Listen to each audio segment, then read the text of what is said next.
You are listening to Brand Me, Alex Merced, with me, Alex Merced. On this show, we'll be talking about the ins and outs of branding and how to empower yourself by defining yourself. We'll talk about the tools, the methods, the strategies, so that way you can take a brand to achieve your goals in your personal life, your professional life, in all of your life. If you need help implementing these ideas and using these tools to achieve your goals, contact Alex Merced to be your branding coach by heading over to mercedbranding.com. Hey everybody, this is Alex Merced, and you're listening to Brand Me, Alex Merced. You can always learn more about branding, find other cool content over there at mercedbranding.com. Now, this week, what I'm going to do is, like the last few weeks, we've talked about different sort of social media platforms. We've talked about Facebook, we've talked about Twitter, we've talked about Instagram, and kind of like what are the points of view of the content that you're creating there. And later on, we will go back and revisit other platforms, more niche platforms, and how you can make use of them in your mix. But oftentimes, you get on so many platforms, it becomes very overwhelming to keep track of all of them. So having tools that can help you manage all that is very useful. And one of my favorite tools on that is IFTTT, which stands for if this, then that, or whatever. But IFTTT allows you to sort of create, to automate when you post or do something in one platform that it can go cross-post on other platforms. So for example, I have several triggers where if I tweet something with a particular hashtag, that'll share it to a particular Facebook page, that'll share it on other WordPress blogs, all sorts of different places. That way, I don't have to post it every time. I have blogs, or if I post something on Instagram, that'll automatically also post to my interest and Facebook page. This way, you can get much more bang for your content because it's being spread across more places, but it's a lot less work to do so. So if this, there, and that, IFTTT is a very useful platform for that. I highly recommend doing that. Now, it depends on what kind of content you're making, how you're going to want to focus it. I like using it using the Twitter trigger. The reason being is that I can define a hashtag for different projects. So I have a different hashtag for like Bitcoin blockchain type posts because I have a podcast called the Bitcoin Blockchain Crypto Podcast. I have other hashtags for political posts that handle throughout all my political stuff. So it allows me to use my Twitter feed, but still direct content to the places for the right branding, for the right audience, which can be really useful. And you can create separate destinations. Now, a couple hot tips is that sometimes you can only name sort of one Facebook page, one Twitter account on your IFTTT account. One workaround I found is by using WordPress.com blogs. So what you can do on WordPress.com is you can start as many blogs as you want for free. And each blog has a social sharing feature, meaning that you post to that blog, it automatically shares to a Tumblr blog, it shares to a Twitter, it shares to a Facebook page, and can share to a LinkedIn.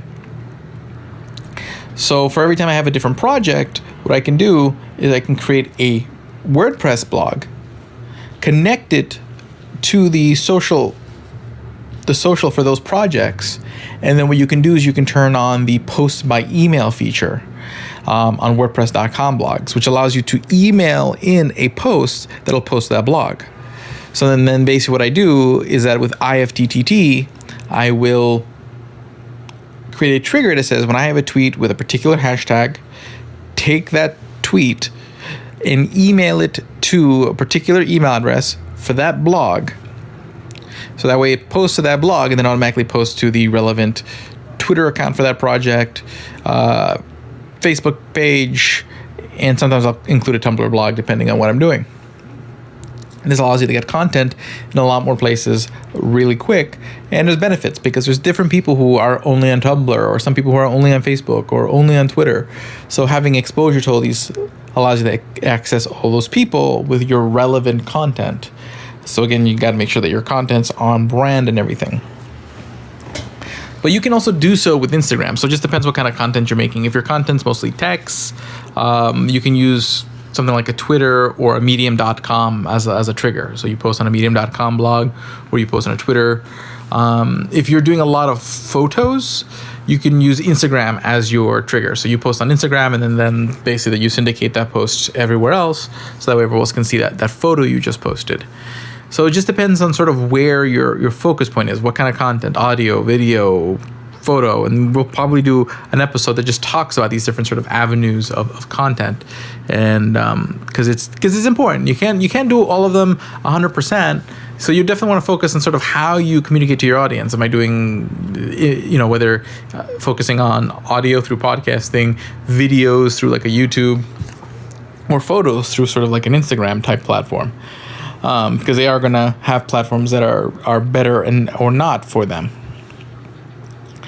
But IFTT can make life a lot easier. But that's not the only tool that there is. Other tools that allow you to sort of automate a lot of these things are, one I love is Hootsuite or Hootsuite. Now, what Hootsuite does, back in the day, it was cheaper and you could get more, but still very useful. You can get a free account that allows you 5 social profiles. But what it allows you to do is allows you to schedule posts. You can also do this with another service called Buffer.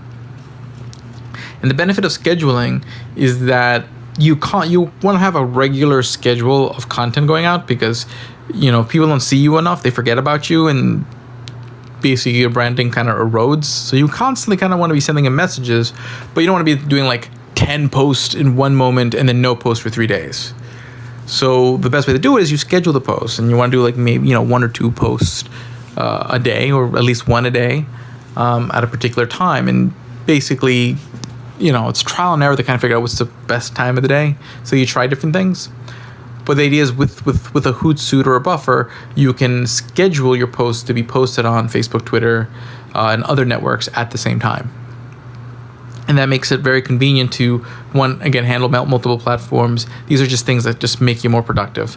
So Hootsuite, IFTT, and then there are apps that automate phone tasks, so they're not automating the 2 networks. So if you post on this network, it goes to this network. Instead, what it does, it'll automate something you do on your phone. So on the phone, they have something called Tasks. It used to have a different name for iPhone. And there's another app. I recently did a blog over there at Medium, at mercedbranding.com, that goes through these different platforms and what they're each used for. But there's one for Android phone that's escaping me at the moment. And another platform that's used that I haven't used as much is called Zapier. And Zapier is another one that allows you, like, if you post here, send it here. So these are all tools that help you kind of simplify your messaging process, so that way you can just focus on creating the content, and then these platforms will help get it out there.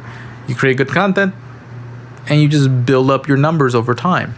Okay, there are other things you need to do, like, again, assessing who your audience is on each of these platforms, as we discussed in the past, and making sure you participate in sort of the actual socialness of these platforms in order to get people to start engaging with your posts. But once you get into the groove, a lot of the scheduling will be a good content scheduling will help you kind of keep your brand alive, especially in times when you're busy and you're not able to participate as much. So that's what I had for this week. I'll see you guys next week. We'll talk more. Actually, next week we'll focus on podcasting and the different ways to podcast. What is a podcast? What are the thought process of a podcast? Because if it's something that's going to work for your brand, how are you going to do it? So I'll see you guys then. Have a great day and enjoy. Thank you for listening to Brand Me, Alex Merced, on iTunes, Google Play, and Stitcher, and wherever you listen to your podcasts. Make sure to like Alex Merced on Facebook, on Twitter, and head over to mercedbranding.com to find us on social media and find other useful advice and resources in marketing and achieving your goals.